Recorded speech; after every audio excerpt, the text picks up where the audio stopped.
अथ सप्तत्रिंशोऽध्यायः। हिमालय द्वारा विवाह के लिए लग्न पत्रिका प्रेषण, विवाह की सामग्रियों की तैयारी तथा अनेक पर्वतों एवं नदियों का दिव्य रूप में सपरिवार हिमालय के घर आगमन। नारद जी बोले, हे तात, हे महाप्राज्ञ, हे प्रभो, अब आप कृपा कर मुझे यह बताइए कि उन सप्तर्षियों के चले जाने के बाद हिमालय ने क्या किया। ब्रह्मा जी बोले, हे मुनीश्वर, अरुंधति सहित उन सप्तर्षियों के चले जाने पर हिमालय ने जो किया उसे मैं आपसे कह रहा हूँ।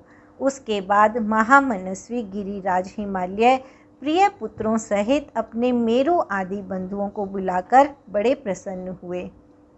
उनसे आज्ञा लेने के बाद हिमालय ने प्रीतिपूर्वक अपने पुरोहित गर्ग जी से लग्न पत्रिका लिखवाई और उन्होंने प्रसन्न मन वाले अपने सेवकों से अनेक प्रकार की सामग्रियों तथा उस लग्न पत्रिका को बड़े प्रेम से शिवजी के पास पहुंचाया। उन लोगों ने कैलाश पर शिवजी के समीप जाकर उनको तिलक लगाकर वह पत्रिका उन्हें प्रदान की। भगवान सदाशिव ने उन लोगों का विशेष रूप से यथोचित सम्मान किया और प्रसन्नतापूर्वक वे सभी लोग हिमालय के पास लौट आए। हिमालय भी शिवजी के द्वारा विशेष रूप से सम्मानित हुए हर्षित लोगों को देखकर मन ही मन अत्यंत प्रसन्न हो गए। तत्पश्चात उन्होंने भी अनेक देशों में रहने वाले अपने संबंधियों को बड़े प्रेम के साथ सुखदायक निमंत्रण भेजा। उसके बाद उन्होंने आदर से उत्तम अन्न तथा विवाह के लिए अनेक प्रकार की उपयोगी सामग्रियां एकत्रित की। उन्होंने चावल, चिवड़ा, गुड़, शर्करा तथा नमक का पहाड़ लगवा दिया। दूध, घी, दही की वापी बनवाकर उन्होंने जौ आदि का आटा, लड्डू, पूड़ी, स्वस्तिक, शर्करा का प्रभूत संग्रह करवाया और अमृत के समान स्वादिष्ट इक्षु रस की वापी बनवा दी तथा मक्खन, आसवों का समूह एवं महास्वादिष्ट पकवानों एवं रसों का ढेर लगवा दिया।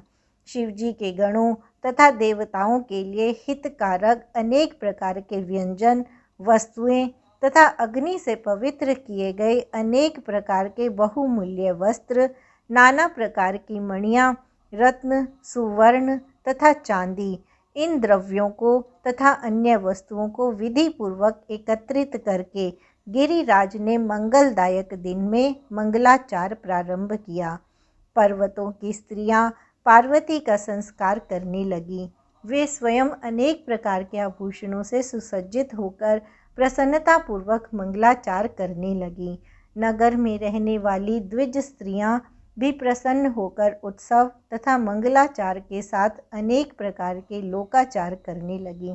हिमालय भी प्रसन्न चित्त होकर प्रेम के साथ समस्त मंगलाचार कर बंधु वर्गों के आने की प्रतीक्षा करने लगे।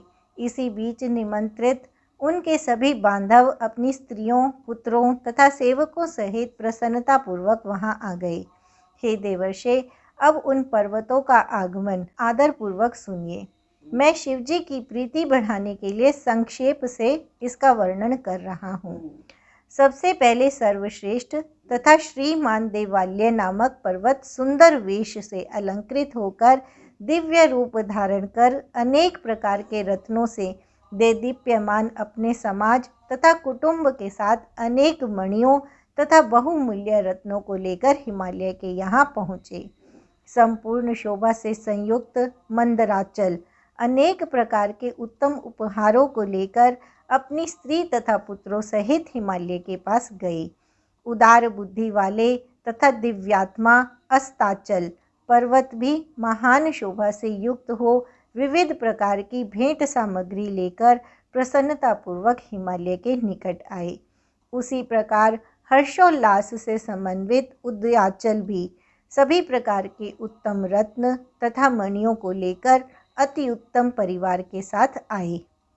मलयाचल भी आदरपूर्वक अत्यंत दिव्य रचना से युक्त हो बहुत सी सेना तथा परिवार सहित हिमालय के यहाँ आए।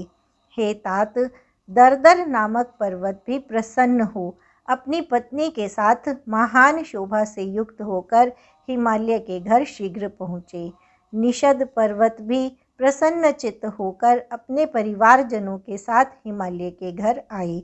इसी प्रकार महाभाग्यवान गंधमादन पर्वत भी पुत्र तथा स्त्रियों के साथ प्रसन्नता से हिमालय के घर आए।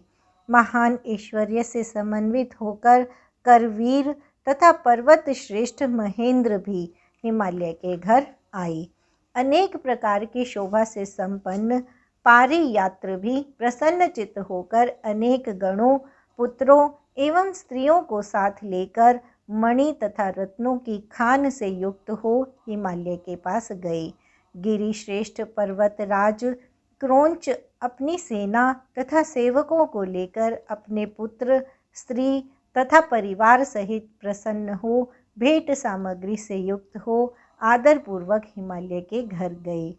पुरुषोत्तम पर्वत भी अपने समाज सहित बड़े आदर के साथ बहुत सी भेंट सामग्री लेकर हिमालय के पास आए।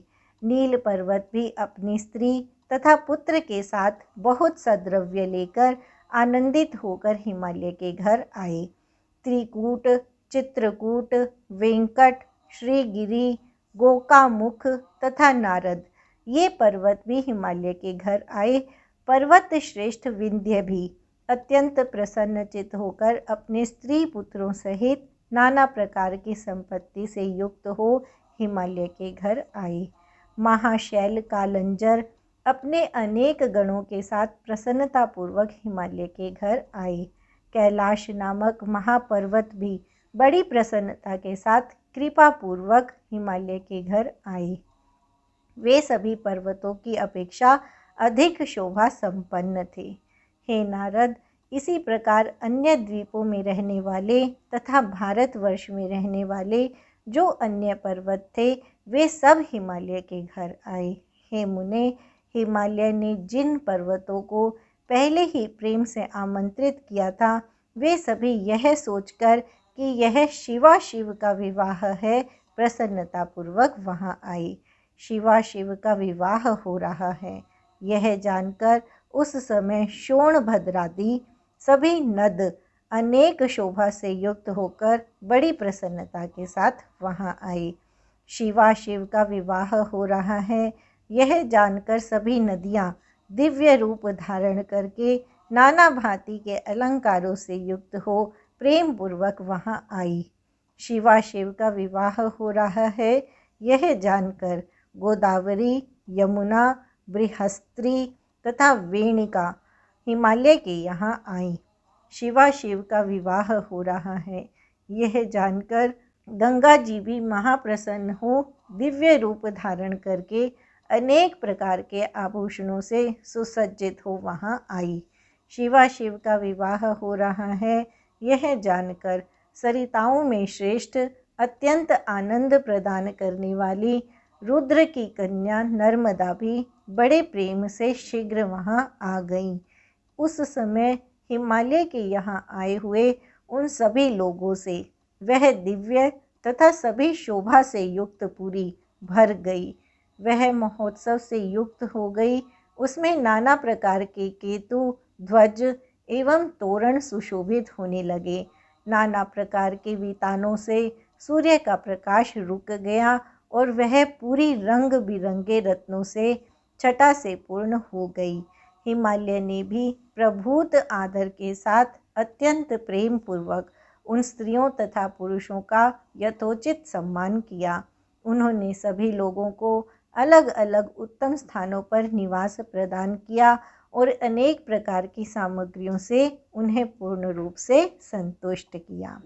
इति श्री शिव महापुराणे द्वितीयायां रुद्र संहितायां तृतीये पार्वती खंडे लग्नपत्र संप्रेषण सामग्री संग्रह शैलागमन वर्णनम नाम 37 इस प्रकार श्री शिव महापुराण के अंतर्गत द्वितीय रुद्र संहिता के तृतीय पार्वती खंड में लग्न पत्र संप्रेषण सामग्री संग्रह शैलागमन वर्णन नामक 37वां अध्याय पूर्ण हुआ। अथाष्टत्रिंशोऽध्यायः हिमालयपुरी की सजावट, विश्वकर्मा द्वारा दिव्य मंडप एवं देवताओं के निवास के लिए दिव्य लोकों का निर्माण करना। ब्रह्मा जी बोले, हे मुनि सत्तम, इसके बाद हिमालय ने प्रसन्न होकर महोत्सव संपन्न अपने नगर को विचित्र प्रकार से सजाया। उन्होंने सभी मार्गों पर जल का छिड़काव कराया और सभी प्रकार की रिद्धि सिद्धि से नगर को अलंकृत कर प्रत्येक द्वार को केले के खंभे तथा मंगल द्रव्यों से सुसज्जित किया। आंगन में केले के खंभे लगवाए गए, रेशमी धागों में आम का पल्लव बांधकर बंधनवार जिसमें मालती की माला बंधी हुई थी लटकाया गया और उस आंगन को चारों दिशाओं में कल्याणकारी मंगल द्रव्यों से सुशोभित किया गया। पर्वतराज ने महाप्रभावशाली गर्गाचार्य के आज्ञानुसार अपनी कन्या के विवाह के निमित्त परम प्रसन्नता से युक्त हो सारी सामग्री तथा सभी प्रकार के मंगल द्रव्य एकत्रित किए। उन्होंने विश्वकर्मा को आदरपूर्वक बुलाकर विस्तृत मंडप तथा मनोहर वेदिका आदि का निर्माण कराया। हे देवर्षे, वह मंडप 10,000 योजन लंबा, अनेक लक्षणों से युक्त तथा अनेक आश्चर्यों से परिपूर्ण था। स्थावर चित्र की रचना जंगम के सदृश ही होने से वह मंडप चारों ओर अद्भुत पदार्थों से परिपूर्ण हो गया। स्थावर रचना ने विशेष रूप से जंगम को तथा जंगम रचना ने स्थावर रचना को पराजित कर दिया था। जल की रचना से स्थल भूमि जीत ली गई। बड़े बड़े विशेषज्ञों को भी पता नहीं लगता था कि कहाँ जल है और कहाँ स्थल है। कहीं पर कृत्रिम सिंह तथा सारसों की पंक्ति बनी हुई थी तथा कहीं अत्यंत मनोहर कृत्रिम मोर बने हुए थे। कहीं पुरुषों के साथ नाचती हुई स्त्रियों के चित्र बनाए गए थे। वे कृत्रिम स्त्रियां अपनी दृष्टि से देखते हुए पुरुषों को मानो मोह रही थी। इसी प्रकार हाथ में धनुष धारण किए मनोहर द्वारपाल स्थावर होकर भी जंगम के सदृश प्रतीत होते थे।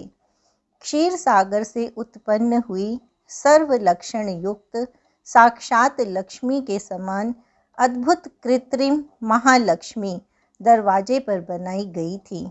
अलंकृत हाथी वास्तविक हाथी के समान दिखाई पड़ते थे।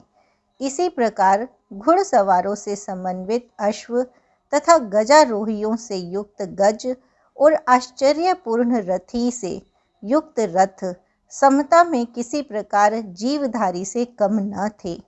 अनेक प्रकार के वाहन तथा पैदल कृत्रिम होते हुए भी अकृत्रिम जैसे प्रतीत होते थे। हे मुने, उन प्रसन्न चित्त विश्वकर्मा ने देवताओं और मुनियों को मोहित करने के लिए यह सब किया था। हे मुने, महाद्वार पर शुद्ध स्फटिक के समान अत्यंत उज्जवल नंदी का चित्र बनाया गया था।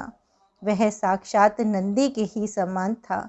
उसके ऊपर महादिव्य रत्न जटित एवं मनोहर पल्लवों तथा चामरों से शोभायमान पुष्पक विमान रखा हुआ था।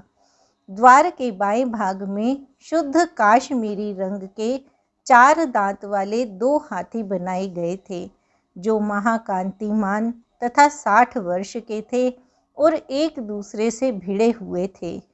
उसी प्रकार सूर्य के समान महाकांतिमान तथा दिव्य 2 घोड़े भी बनाए गए थे, जो चावरों तथा दिव्य अलंकारों से सुसज्जित थे। विश्वकर्मा ने श्रेष्ठ रत्नों से विभूषित यथार्थ रूप वाले सभी लोकपालों तथा देवताओं को बनाया था। उसी प्रकार तपोधन भृगु आदि ऋषियों, अन्य उपदेवताओं, सिद्धों तथा अन्य लोगों के भी चित्रों का निर्माण किया गया था। कृत्रिम विष्णु अपने गरुड़ आदि पार्षदों के साथ इस प्रकार के बनाए गए थे कि उनको देखने से महान आश्चर्य प्रतीत हो रहा था। हे नारद, इसी प्रकार अपने पुत्रों, वेदों एवं परिवार के साथ सूक्त पाठ करते हुए मुझ ब्रह्मा के चित्र का भी निर्माण कराया गया था। विश्वकर्मा ने ऐरावत पर चढ़े हुए अपने दल सहित इंद्र का निर्माण किया था, जो पूर्ण चंद्र के समान प्रकाशित हो रहे थे। हे देवर्षे, बहुत कहने से क्या लाभ। विश्वकर्मा ने हिमालय से प्रेरित होकर संपूर्ण देव समाज की शीघ्र ही रचना की थी। इस प्रकार दिव्य रूप से युक्त, देवताओं को मोहित करने वाले तथा अनेक आश्चर्यों से परिपूर्ण उस विशाल मंडप का निर्माण विश्वकर्मा ने किया। इसके अनंतर महाबुद्धिमान विश्वकर्मा ने हिमालय की आज्ञा पाकर देवताओं आदि के निवास के लिए यत्नपूर्वक उनके लोकों की रचना की। विश्वकर्मा ने देवताओं को सुख देने वाले, अत्यधिक प्रभाव वाले, परम आश्चर्यकारक तथा दिव्य मंचों का भी निर्माण किया। उन्होंने ब्रह्मा के निवास के लिए क्षण भर में परम दीप्ति से युक्त अद्भुत सत्यलोक की रचना कर डाली। उसी प्रकार उन्होंने विष्णु के लिए वैकुंठ नामक स्थान क्षण मात्र में बनाया, जो अति उज्ज्वल, दिव्य तथा नाना प्रकार के आश्चर्य से युक्त था।